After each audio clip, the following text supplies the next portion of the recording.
What's up, everybody? This is MJ, and welcome to our Thursday afternoon training.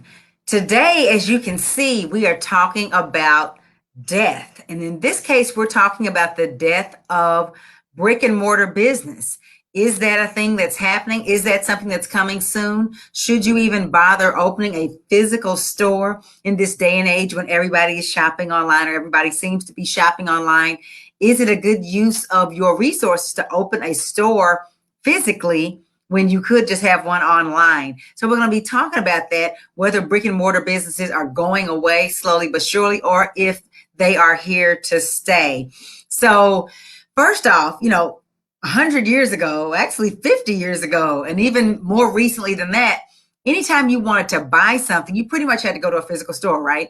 Oh yeah, you had your Sears catalogs and those rare times when you could order something through the mail. They call it mail order, but for the most part, you physically walked into a store to buy whatever it was. If you were buying clothes, you could go in, try them on, shoes, furniture, bath and body products, whatever it is, you bought them in a physical store. But with the onset of the digital age and then specifically the internet, e-commerce soon emerged as this way to connect buyers with sellers without them having to be physically together. And it's been such an explosive phenomenon that even the tax laws have been scrambling to keep up. It used to be when you walked in a store, of course, you paid the sales tax if you had sales tax in your city or in your state right then and there. But with people living in one state and the seller being in another state, it made it challenging for people to know, well, should we gather sales tax from them? What do we do in those situations? And of course, they're learning how to resolve that situation now. But e-commerce is huge. And most people, especially probably you that are watching this right now, are looking to start your business online. Even businesses that don't sell a product, those that are in the service business, have a representation online. And most businesses, whether they sell products or services, are moving towards having a model where when you go to their website or their shop online, you can have the full shopping experience without ever having to go to them in physically. There are some things obviously that you do need to, well, actually, the things that you used to need to go to in person, like eating, even that has started coming to your door, right? You just buy something online and have it delivered to you. So to the point where a lot of people are like, well, will there be a day where everybody buys everything online? Everything is delivered by a FedEx, a UPS, to the point where we don't need stores anymore. That's what people are asking. When you look at the deaths of the malls, now the traditional shopping mall is in the decline. There are malls that are still doing relatively well, but a lot of them are shutting their doors. A lot of them are struggling to find retail tenants because so many people are struggling to keep those high overhead stores open. One of my favorite stores, New York and Company, they went bankrupt and they closed all of their locations around the country. They are still in business online only. And so people are like, well, if businesses like that, major chains are, closing a lot of their location, closing all of their locations, either going online only or not going anywhere at all, should I be looking at a brick and mortar model? Because I know a lot of you, the thing that you sell, or not even just the product that you sell, but your personality, your demeanor, the way you want to integrate or interface, with your customers involves an in-person experience, right? Comment below if you would rather interface with your customers as you're dealing with them. Maybe it's not just to sell them the product, but maybe there's another aspect to what you do, a service or just some type of vibe that you want to create that's difficult to create online, but that you would love to be able to do in person. Comment below if that's your situation. And so you're wondering, if so many stores are closing their doors because they can't keep up with the people that are shopping online, should you be looking at an online only model or a hybrid model, which is where you're online and physical, or just having a physical store? And the answer to that, of course, is that there's not just one answer for everything. That's what I've learned, if nothing else, in this last 20 years of serial entrepreneurship, is that there's never a one size fits all solution for every entrepreneur. So if anybody tells you this is the way you have to do it just because that's the way they did it, doesn't have to necessarily be that case. So if you have a dream of having a big brick and mortar shop, Don't give up on your dream just because of what you see people doing right now. However, you do want to approach your brick and mortar shop in a different way than you might have been approaching it in the past. And that's what we're going to be looking at today, because the days of just sitting back and waiting for customers to walk by your shop, come into the strip mall, come into the store, come into the shopping mall, or wherever your location is, and just hoping that they stop by, those days are over. People don't just have to go to the shopping district in one part of town and get all their shopping done. Now there are multiple shopping districts. Cities have expanded and spread out. There are a lot of options. People have cars now, where 100 years ago, everybody didn't have a car. So you had to walk a lot of places or catch public transportation. That's not the case anymore. If I don't want to shop 5 minutes away from me, I can go 30 minutes away from me if I want to make that move. And so you have to approach your brick and mortar business in a different way. It's not to say, well, everybody just needs to be online, just because a lot of people are moving to that. Because for one thing, the majority of customers, according to the recent research, want a physical store to shop at. I think it was like 85% of shoppers still want to shop for many things in person. Some people don't trust shopping online. Some people only trust it for certain things. Some people only want to go to an in-person place if they want to try something on. Some people don't want to shop for things that they wear online or things that they're going, even accessories and certain things that they put on their body. They want to be able to try them out. They want to have that expert with them helping to guide their decision. So don't give up on brick and mortar because of this trend. But you have to do your brick and mortar business differently. You have to be prepared to do things differently than maybe we did it 30 or 40 years ago. One of the things that COVID-19 has taught us is that you have to be able to pivot quickly. Your business has to be extremely agile in order to survive in this landscape that we're in right now. So if there were some stores in your community that closed their doors when, everybody closed their doors last March, right? But then there were people who did not move to reopen when permission was given by the state that they were in, the city that they were in. And a lot of times it was because, sometimes it was because they'd already lost so much money they just could not recover, because businesses depend on the inflowing and outflowing of money on a constant basis, especially retail businesses. And so a couple of weeks without customers, they're done. But besides the people who just could not survive the shutdown, there were many who did not reopen, not because they couldn't, but not because they would run out of money or anything like that, but because they could not adjust. They were not agile enough to adjust to the differences. So I think back to when I would be out and about, because I was always out and about. When the world shut down, I was still out, loving the quietness in the streets and all that, because I was working a part-time job where I needed to be out. But it was interesting to see which of the retail businesses were still open and finding ways to sell in person, finding ways to interface with their customers in the physical realm, and those who weren't, and those who were finding ways to integrate the two, the physical with the online. The businesses that were agile enough or responsive enough to change their business model very quickly, those are the ones that survived, and they're still thriving right now. A lot of businesses reported having their best years ever last year. Part of it was because a lot of their competitors fell by the wayside, and that opened up a mountain of opportunity for them. Those restaurants that were able to quickly, maybe they didn't have an online ordering on their website before, but within a couple of weeks, they were able to get that ramped up, and they were able to retrain their employees about what we do differently. We don't serve people here in the restaurant, but we got carry out, and we have pickup, and we have those not physical stores, those stores that sold non-food items that were able to create curbside pickup and were able to take orders over the phone and do those things. And they weren't doing it before. I'm specifically talking about being able to pivot and be agile and flexible enough to change when things change. That's the skill set, that ability to be resourceful and find creative ways to do something when the answer is not immediately available. Those are the people that survive. And that's the skill set you need as a CEO.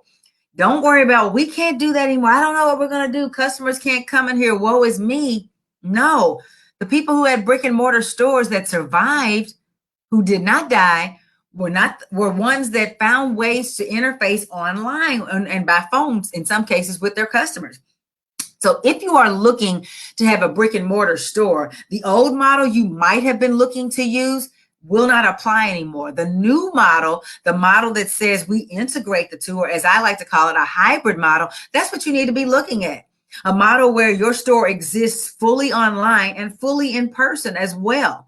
In some kind of way, you need to be able to mirror the experience, the shopping experience, the customer service experience, and all of that in both locations, so that your customers, no matter where they come to meet with you, whether they meet with you on your website or whether they meet with you in person, they're going to have the same 5-star experience because you've already thought all of that through and you know how to handle it in both realms. Is it a lot of work?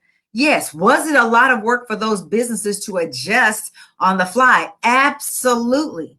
Now, the smart ones might have been thinking, even during the shutdown, and that's the other thing, they were foretelling that one day we will reopen, but it's probably not going to go back to exactly the way it is. Even if they say tomorrow everything is safe, what if people still feel uncomfortable about COVID? So they created cleaning processes and communication processes to make the customers comfortable with the return to the physical location. Some still are offering curbside pickup, even though you can physically go inside their store. That is going to be a permanent part of how they do business going forward, is how to integrate the online with the physical store. Because here's what's true. Opportunity often shows up as a crisis. So they had to do it. There was nothing forcing them to do it before. Restaurants used to seat people, Bed Bath and Beyond and all these stores used to see floods of people in there and everybody was coughing on each other and all that. But now you have this pandemic. It forced these businesses to reevaluate what they do. And I'm sure a lot of them have learned a lot about their processes, learned a lot about their abilities as a company to shift, to pivot, to accommodate things that probably a year and a half ago they would have swore were not possible. They've now had to accommodate that to stay afloat, and now they're able to do it. But you going in need to adjust your plan, need to adjust the model that you planning on doing in your brick and mortar to accommodate. And I'm not just talking about COVID-19. That's the biggest example because that's what we're living through right now. But quite frankly, if it wasn't COVID-19, it was going to be something else. There's always something that will challenge you as an entrepreneur. And you have to be ready to rise up to meet that. When you want to start a brick and mortar business, you need to be prepared to be present online. I can't tell you how many times I have gone to try to patronize a business and I can't find any trace of them online. They don't have any social media. They don't have any presence online. They don't even have a real website. You Google their name and the first thing that pops up is a Yelp. They don't have a real website. It's like, depending on how badly I want what they have, I might put up with that and search a little bit further or go over there. But I want to patronize businesses who can meet me right here on my laptop. And then if I choose to extend and move forward and integrate with them in the physical realm, we can do that as well. But the real thing here is that brick and mortar business is not completely dead. As a matter of fact, it's more popular than ever. However, what is dead is the old way. The old way where you have a store and you just wait for people to come in or hope they saw your commercial or your flyer, hope that somebody referred them, which is the worst. That's the worst marketing plan right there is word of mouth, because you're depending on other people to bring you your revenue, to bring you your customers. But that's the old way of just advertising and passing out flyers and hoping for the best. Now you have to have an online presence. More and more people go online before they decide whether they're going to come to your store. So even if you have a great store, if people don't know about it because they can't see any reviews, they don't see a website that they trust, they don't see a professional presence, they don't see you interacting with your customers online, they are judging you, and quite possibly they're judging you falsely or unfairly because they can't find you online.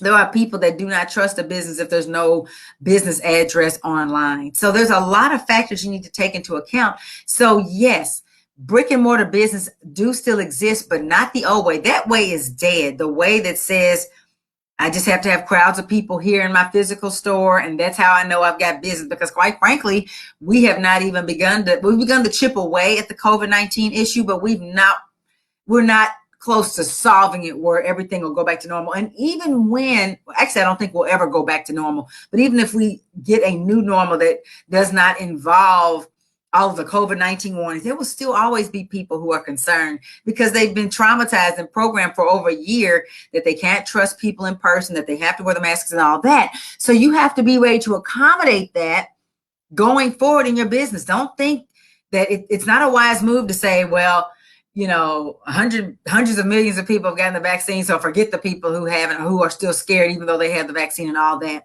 or people who are scared of using their credit cards, who are scared to shop online and all that. You have to accommodate both. Ideally, your business exists in both places. It's one business with two locations. So you know how you thought you were just going to open one store and you were going to have one location? Guess what? You have two locations. The website, the shop online, is not an extension of your store. It's another location in and of itself, and it needs to be treated as such. But don't give up on brick and mortar business just because you have to do it differently. The thing is, you haven't launched yet, or if you've launched, you're not having the success that you want to have, which is probably why you're watching this video. And that's great, because unlike the businesses who had to do a lot of juggling and backpedaling and reinventing themselves on the fly last year, you won't have to do that. If you haven't been serving 3,000 customers a month with your amazing products, there's not as much for you to undo, and it's not too late for you to get on track with your brick and mortar, with the plans for your brick and mortar business and with the plans for your online shop being launched. But you have to have a strategy. It takes more than just throwing a website out there and just hoping people will come to it, or, throwing renting a space. Oh, God forbid that you just rent a space when you have no strategy, no plan, no forward thinking gone into it. You're just renting a space because it's in a cool location. That's going to have you hemorrhaging money right out the gate, and you're not even making any money. But you have to have a strategy for when is the right time to open your brick and mortar. When is the right time to launch your online shop? What are the best ways to integrate the two so that it looks like one business with two locations? That's what people are looking for. The more sophisticated and the more streamlined online shopping is, and you got Amazon out here just blazing a trail, and you may not be trying to compete directly with Amazon, but you are indirectly competing with them, and you need to be just as professional as them and all these other boutiques that are online, that are rocking it, that are winning, that are learning how to interface with their customers in both planes. You need to be able to do that too. And if you need help developing a strategy that's going to allow you to win in your brick and mortar business, to win in the online space so that you can be super responsive, super agile, flexible, be accessible to your people no matter how they enter or how they encounter you to begin with, and you're kind of nervous that maybe you don't know quite how to do that. You have a great product, but you don't exactly know the how behind how you're going to get it into people's hands. If you need help with that, then I invite you to book a free breakthrough call with me right now. I've got some spots open in the next couple of business days on my calendar to talk with you about your strategy for building a successful business that can represent itself well, both in the physical realm as well as in cyberspace, because that's where your business exists, whether you know it or not. Don't give up on brick and mortar because it seems like it's going out of style. It's not. A whole lot of people still want to go in a store. Everybody don't want to sit at home and point and click, but you need a strategy. So let's talk. www.melaniehunter.com/chat. Book a call on my calendar. Be sure to fill out the application that pops up afterwards. We'll get on the call at the time you select, and we're going to have a conversation. It's a great time for you to really get clear on what's keeping you stuck, what's holding you back, what are you afraid of, because fear is what usually stops people from moving forward. And then we're going to see where is it that you want things to go. Then we're going to map out a game plan to get you there as profitably and as quickly as possible. That's all it takes, but you got to start with this phone call. You got to start with the decision. Go to www.melaniehunter.com/chat. That's Melanie with 2 L's, Hunter.com/chat. Fill out your application and let's have a conversation. It's a free breakthrough call, and it's the first step on the way to you building a successful and profitable freedom boutique that will give you the impact, the income, and the time control that you are so desperate to have. So I look forward to talking to you. Thank you so much for sharing this time with me. Book your call now and let's have a conversation. We'll chat soon. Take care. Bye bye.